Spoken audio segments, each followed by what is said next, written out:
విఘ్నేశ్వరాయ నమ. ఓం శివాయ నమ. Hello friends, NCR success YouTube channel welcome. స్వాగతం, సుస్వాగతం. నేను ప్రతి ఒక్కటిను 30 పాయింట్లు ఉండేది. 30 పాయింట్లని నేను చెప్తాను. 30 పాయింట్లలో మీకు ఏదైనా కావాల్సి ఉంది అంటే దాన్ని నన్ను వాట్సాప్ మూలంగానో ఫోన్ మూలంగానో నన్ను అడిగి తెలుసుకొనొచ్చు. ఫ్రీ కాస్ట్ లేదు, ఫ్రీ కాస్ట్. ఈ పాయింట్లన్నీ నేను చెప్తాను. టైం మేనేజ్మెంట్ దీని గురించి అడిగితే నేను వివరంగా చెప్తాను. మనీ మేనేజ్మెంట్ అంటే సేవింగ్స్ అంతా వస్తుంది. దీని గురించి నేను చెప్తాను. సేవింగ్స్ చేసుకునే దానికి ఏమేమి టిప్స్ కావాలా దాన్ని నేను చెప్తాను. హెల్త్కి మన ఆరోగ్యానికి ఏమేమి కావాలనో ఆ టిప్స్ కూడా నేను చెప్తాను. యాక్టివ్ ఇన్కమ్, మనం పని చేస్తూ ఉంటే వచ్చే ఇన్కమ్ యాక్టివ్ ఇన్కమ్ అంటాము. దాన్ని యాక్టివ్ ఇన్కమ్ యాతర వస్తుంది, దాన్ని ఎట్లా సేవ్ చేసుకున్నాలా అనేదని చెప్తాను.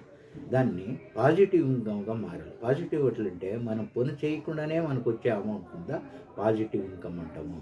దాని నుంచి ఆ పాజిటివ్ ఇన్కమ్ ఎట్లా వస్తుంది, దాన్ని ఎట్లా చేయాలా అట్లనేది వివరంగా చెప్తాను. అయితే free of cost. Negative thinking, positive thinking, negative thinking అనేది రెండు ఉంటుంది. మనలో వచ్చేది శీఘ్రంగా వచ్చేది అటాచ్ అయ్యేది ఉంటే నెగిటివ్ థింకింగ్. ఈ నెగిటివ్ థింకింగ్ ఎట్లు పోవాలా, పాజిటివ్ ఎట్లు రావాలా, పాజిటివ్ ఉంటే ఏమేమి అవుతుంది దీని గురించి నేను వివరంగా చెప్తాను. రిచ్ మైండ్ సెట్ ఎట్లుండాలా, పూర్ మైండ్ సెట్ ఎట్లుంటుంది, దీన్ని ఎట్లా రిచ్ మైండ్ సెట్గా కన్వర్ట్ చేసుకోవాలా దీన్ని అడిగితే అంటే నేను వివరంగా చెప్తాను. నాకు ఫోన్ కాల్ కానీ లేదంటే వాట్సాప్లో మెసేజ్ కానీ చేస్తే నేను వివరణ ఇస్తాను. ఇంకోటి content mind, sub content mind అని రెండు ఉంటాయి.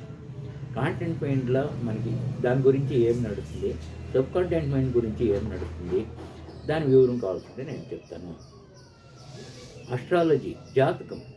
ఈ జాతకము మీరు మీ పుట్టిన టైము, తేదీ, జాగా ఇక్కడ మూడును మనకు చెప్తున్నట్లంటే దాని గురించి నేను వివరంగా మీకు చెప్తాను. ఫ్రీ అంత ట్రూ ఫాల్స్, నిజము అబద్ధం రెండు ఉంటుంది. దీని గురించి ఎట్లుంటే మనం నిజంగా నడుచుకొని వచ్చి ఏముండాలా, అబద్ధంగా ఉంటే ఏమవుతుంది దాని గురించి నేను వివరంగా చెప్తాను. Reading books. మన బుక్స్ ఎన్నో విషయాలు తెలుసుకోకుండా ఉండే విషయాలు, తెలియకుండా ఉండే విషయాలు ఎన్నో ఉన్నాయి. ఆ విషయాలు తెలుసుకునేదానికి మనం బుక్స్ చదవాలా. కొన్ని బుక్స్లు అంతా ఉన్నాయి, అవి ఆ బుక్స్ చదివితే ఏమవుతుంది ఎట్లా నడిస్తే కూడా నేను దానికి ఏమి చెప్తాను. అందుకే స్టోరీ బుక్స్.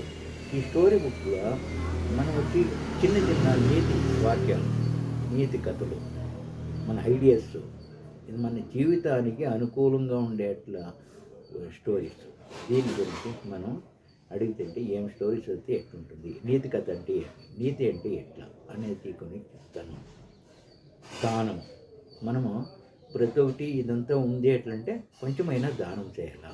ఆ దానం చేస్తే మనకి ఏమేమి ఫలితం వస్తుంది. ధర్మం చేయాలి. ఇప్పుడు కష్టపడే వాళ్ళకి, చేతులు పళ్ళు లేని వాళ్ళకి, హ్యాండిక్యాప్స్గా ఉండేవాళ్ళకి మనకి ఏమీ మన కష్టమో అని తెలుస్తుంది. అట్లా వాళ్ళకి మన చేతిలో అయిన మటుకు సహాయం చేయాలి. అముడిక పొగడ్తలు నిందించుట అనేది ఉంటుంది. మనం ఎవరు పొగుడుతారో వాళ్ళని నమ్మొద్దండ, ఎవరు నిందిస్తారో వాళ్ళ నుంచి మనకి అనుకూలంగా అవుతుంది. దాని గురించి వివరంగా అడిగితే అంటే నేను చెప్తాను. హెల్పింగ్ మైండ్, మనం అన్నీ ఉంది మన దగ్గర, కానీ హెల్ప్ చేసే మైండ్ లేదు. ఎట్లంటే మనం ఎంత సంపాదించినానో ప్రయోజనం లేకుండా ఉంటుంది. దాని నుంచి మనకి హెల్పింగ్ మైండ్ ఉండాలా. హార్డ్ వర్క్ అంటే నేనేం చెప్తానంటే 24 అవర్స్ ఉంటుంది. 8 అవర్స్ రెస్ట్ అంటే నిద్రపోయేది రెస్ట్. 16 అవర్లు వర్క్ చేయాలి.